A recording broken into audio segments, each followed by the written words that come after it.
This is the WZRD News for Monday, February 28th, 2022.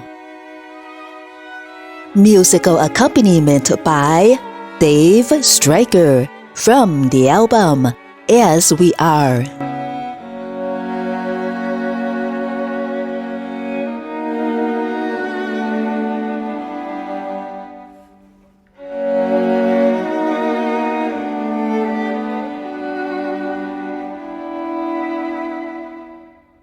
A group founded by former NFL quarterback Colin Kaepernick started offering free secondary autopsies for families of people who died under police-related circumstances. A certified autopsy can be prohibitive, sometimes costing $5,000 or more. So, those without means have had to rely on the official inquiry conducted by a medical examiner or coroner. But proponents of a second autopsy argue that forensic pathology is not an exact science, and that medical experts can have differing opinions that are sometimes colored by bias. Not having the means for an independent autopsy, a second opinion prohibits one's access to equal justice, supporters of Mr. Kaepernick's initiative said.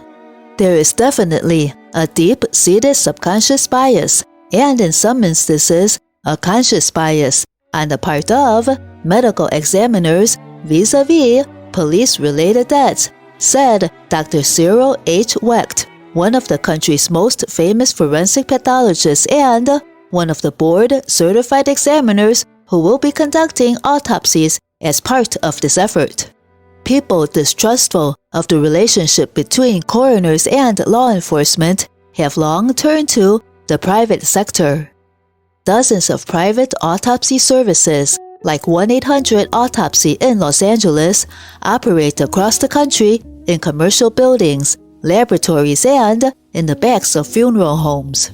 The concerns over forensic pathology were heightened after the killing of George Floyd in 2020 under the knee of a white Minneapolis police officer.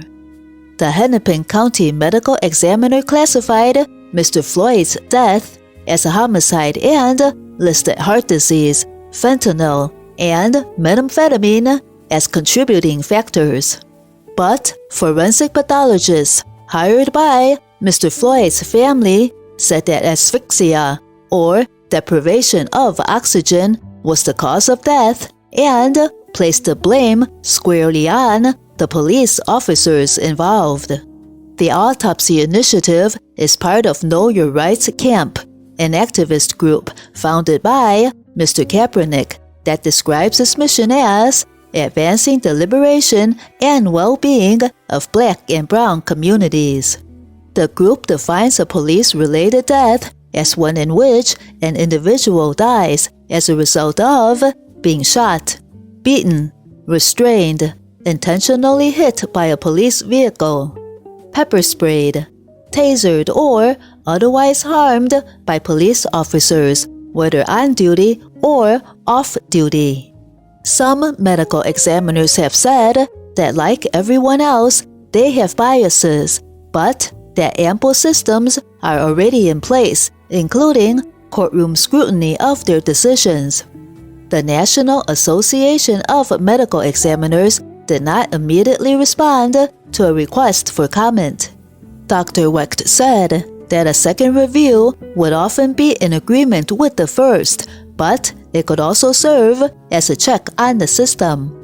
He said the biases that could develop among medical examiners are not necessarily sinister, but rather the natural product of close working relationships with law enforcement. Medical examiners deal with cops all the time, Dr. Wecht said. They get their stories from the cops.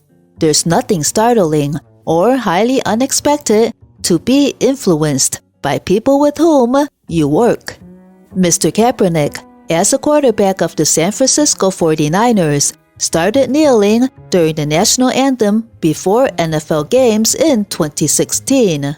He said he wanted to raise awareness of racism, social injustice, and police brutality against black people and people of color. The former quarterback said in a statement that the prison industrial complex includes the police and strives to protect and serves its interests at all costs. The autopsy initiative, he said, is one important step toward ensuring that family members have access to accurate and forensically verifiable information about the cause of death of their loved one in their time of need. Source: New York Times, February 24th, 2022.